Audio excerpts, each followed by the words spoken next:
灵狐策，老祖，天蓝何其强大！你一定很得意吧？你就是罪。好恐怖的力量！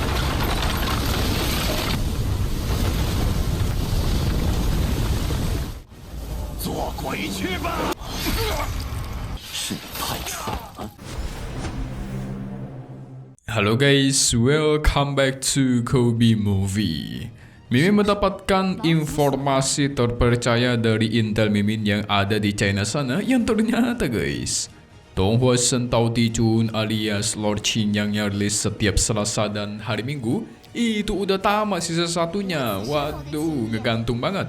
Lagi-lagi tamat salah satu Donghua dari Mimin, sedih deh. Mimin dari kemarin-kemarin mau nyari Donghua baru, tapi kayaknya di bulan ini dan bulan lalu sama sekali nggak ada Donghua rilisan yang baru dan bagus guys. Mungkin di bulan depan atau 2 bulan lagi. Ya masih lama sih. Gimana ya? Oke lah, sambil menunggu kita masuk dulu ke part 223 Lian Shishuanian. Bapak Suyang buat episode 226-nya. Di part ini seru nih, karena Tang Junze, si penguasa kuil abadi, ternyata dia masih memiliki rahasia yang akan mengejutkan Suyang. Lebih tepatnya ada orang yang jauh lebih kuat yang berada di belakangnya guys. Ini kuat banget, cuman kita mungkin gak ditampilin aja sih. Gak selesai masalahnya nih. Mimin kasih sedikit gambaran dulu kenapa ini semua bisa terjadi. Pada intinya di part kemarin, murid Tianlang kuno memenangkan semua kompetisi. Bahkan semua harta taruhan pun jatuh ke tangan mereka. Tapi si Tang Junze itu nggak terima guys. Dia dulu pernah menangkap para murid Tianlang kuno dan dimasukkan ke dalam tempat yang bernama kotak sihir. Nah, kalian mesti ingat namanya adalah kotak ajaib tingkat 9. Itu paling penting guys. Katanya kotak ajaib ini tempat paling berbahaya dan tidak ada jalan untuk kembali. So di part ini bakal terungkap kotak ajaib itu seperti apa ya, dan gimanakah cara Suyang menyelamatkan para murid Tianlang kuno yang disekap di dalam sana, yang katanya sih nggak ada jalan balik.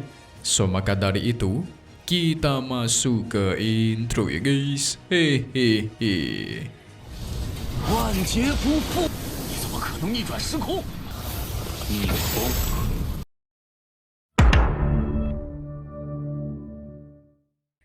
Tang Junze terkena teknik pembalik waktunya Suyang. Seketika semua kekuatan dan energi di dalam tubuhnya itu menghilang dari tubuhnya guys. Nah loh, Suyang memerintahkan Ling Huce buat mengurus Junze yang menyedihkan ini. Kira-kira bakal diapain nih? 灵狐策，老祖， Junze mengatai Ling Huce yang beruntung. Kalau bukan gara-gara Suyang, kau itu orang yang tidak berguna dengan tubuh yang sudah hancur. Gak bakal bisa membuat aku tunduk seperti ini. Junze yang kehilangan sebagian kekuatannya, berapa kali pun dia mencoba menyerang, hasilnya sama aja. Dipukul habis-habisan sama Ling Huce guys, sampai muntah-muntah darah. Ling Huce melakukan ini semua mengingat dulu si Junze memperlakukan para murid Tianlang kuno dengan sangat sadis, bahkan banyak dihabisi. 你一定很得意吧？ Semua rasa sakit dan penderitaan itu bakal dia balas semua. Nah, Junze masih mencoba membela diri guys. Orang yang menyerang Tianlang kuno bukanlah aku. Orang yang memerintahkan untuk menghabisi para murid Tianlang juga bukan aku. Jadi Junze hanya mendengar perintah doang guys. Yang gak peduli sih, mau diperintah atau tidak, yang pasti Junze sudah melukai murid Tianlang dan itu dosa yang tidak bisa dihilangkan. Suyang menekan dirinya sampai tidak bisa bergerak. 你就是罪。 Junze memohon bantuan, memanggil tetua tertinggi untuk menolong dirinya. Segera langit pun berubah, muncullah serangan dari alam semesta sana dan tuar. Seketika serangan itu mengarah ke tubuhnya Junze. Serangan sangat kuat, perlahan malah semakin kuat. Sampai semua murid Tianlang kuno tidak bisa mendekati energi yang begitu besar. Sampai-sampai menggoncangkan seluruh area di sana guys. Wah ini gila. Hasilnya semua tempat di sana itu hancur lebur. Kekuatan siapa ini coba ya guys? Kuat banget. Chunche tertawa bahagia. Seketika terbukalah ruang hampa raksasa yang menghisap semua orang yang masuk ke dalam. 好恐怖的力量！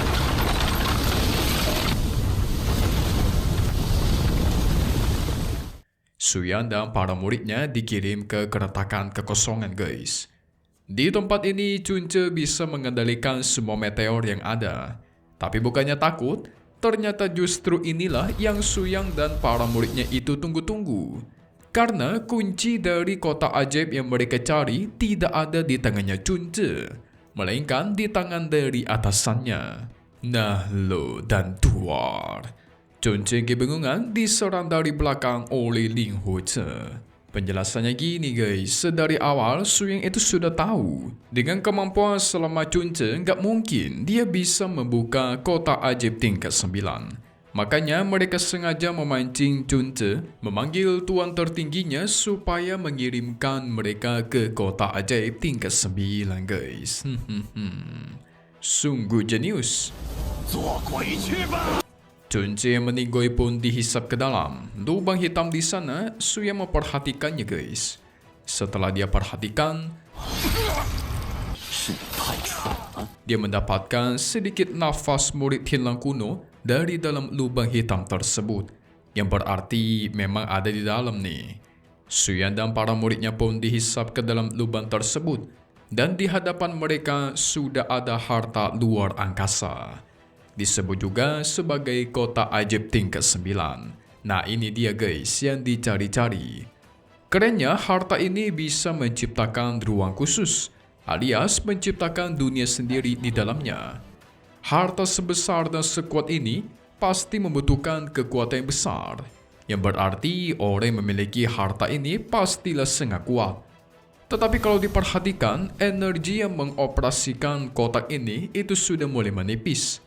Kalau dibiarkan terus seperti itu, maka kota ajaib ini bakal musnah guys. Dan orang-orang yang terperangkap di dalam sana gak bakal bisa lolos, berujung dengan kematian.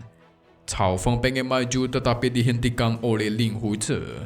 Dia berpikir, dalam menyelamatkan para murid Tianlang kuno, harus dialah yang turun tangan, karena dia bagian dari murid Tianlang kuno. Tapi langsung Cao Feng tendang guys karena kebanyakan bacot. Hahaha. Pada akhirnya mereka semua pun masuk ke dalam dunia buatan kota ajaib. Nah inilah yang kita tunggu-tunggu. Berarti pemilik kota ini emang sangat kuat guys. Dia bisa menggunakan kekuatannya untuk menciptakan dunia sendiri. Kalau kalian ingat di dunia bawah alias dunia Hongmeng waktu itu Suyang tinggal, itu kan dunia ciptaan gurunya yaitu Guru Cui. Guru Cui aja udah sekuat itu ya kan? Berarti menciptakan dunia ini juga nggak kalah kuat nih. Ketika baru sampai, mereka pun langsung diserang oleh berbagai zombie. Banyak sekali. Terus berdatangan tanpa henti. Dan sialnya, kelompok Suyang diteleportasikan secara terpisah. Jadi murid-murid lainnya dibawa ke tempat terpisah gitu guys. Bukan hanya itu, di tempat ini mereka tidak bisa menggunakan energi spiritual. Jadi cuma bisa menggunakan kekuatan fisik. Wadidaw. Sebenarnya bukan masalah besar sih untuk Lord kita Suyang. Karena dia juga udah berkali-kali bertarung tanpa menggunakan kekuatan spiritual. Hanya mengandalkan kekuatan fisik. Tapi zombie-zombie alias mayat hidup ini terus bermunculan dan tidak ada habis-habisnya. Sampai pada akhirnya Suyang pun turun tangan menghentakkan kakinya ke tanah. Seketika bukit tersebut pun hancur, runtuh sampai seruntuh-runtuhnya. Yang lucunya adalah si Sangliang guys, malu-malu dia karena digendong oleh leluhur Suyang. Hehe, jatuh cinta ini mah. Sementara Ling Huce posisinya digantung. Di tengah jalan, mereka melihat ada sedikit cahaya misterius pun mencoba menghampirinya. Sepertinya itu adalah tanda-tanda orang lain. Tapi siapakah itu? Apakah jangan-jangan para murid Suyang ya? Sebenarnya yang bikin Mimin kepo adalah ini kotak ajaib, kan dia membuat dunia sendiri gitu kan? Sangat besar dong. Dan banyak sekali orang yang dikirim ke sini untuk dihukum. Yang berarti Pasti minimal banyak sekali orang lain dan jangan-jangan di tempat itu tercipta sekte pula. Atau mungkin para praktisi menggabungkan kekuatan buat menciptakan kota besar di sini demi bertahan hidup. Kalian lihat saja, itu zombinya banyak bener guys. Kita lihat saja deh. Spoiler buat part 224 Lian Shishuanian yang akan rilis lagi di hari Sabtu. Oke, langsung saja jadi guys. Benar prediksi kalian semua, ternyata di tempat ini ada kota gitu guys. Suyang dan para muridnya pun sampai ke kota tersebut. Tetapi tampaknya para pasukan zombie ini tidak berhenti dalam menyerang kota. Sebelum Suyang dan para murid ke kota, mereka bertemu dengan sekelompok orang yang diserang oleh pasukan zombie. Untungnya Lord Suyang kita muncul dan menyelamatkan mereka. Tapi di akhir-akhir, Suyang kita bertindak seperti malaikat penyelamat, mengeluarkan sipak paus putih dan mengubah seluruh aturan yang ada di sana. Wow, keren ini Maya. Kira-kira murid Tilang Kuno macam apa yang terdapat di dunia kotak ajaib ini ya? Seru nih. Ya, seperti kata Mimin keponya sih. Sosok orang yang mengoperasikan atau menggunakan kotak ajaib tingkat 9 ini. Kalian juga pasti kepo kan? So, selesai dulu buat part 223 Lian Shishuanian. 100,000 years of Revival Qi, 100.000 tahun pemurnian Qi, dan satu hal yang pasti, cuma di sini ya guys, Kobe Movie.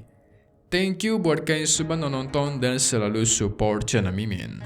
Semoga kalian semua sehat selalu ya. Memang pamit undur diri dulu. Kita bakal ketemu lagi di video-video selanjutnya. Oke kalau gitu, see you guys.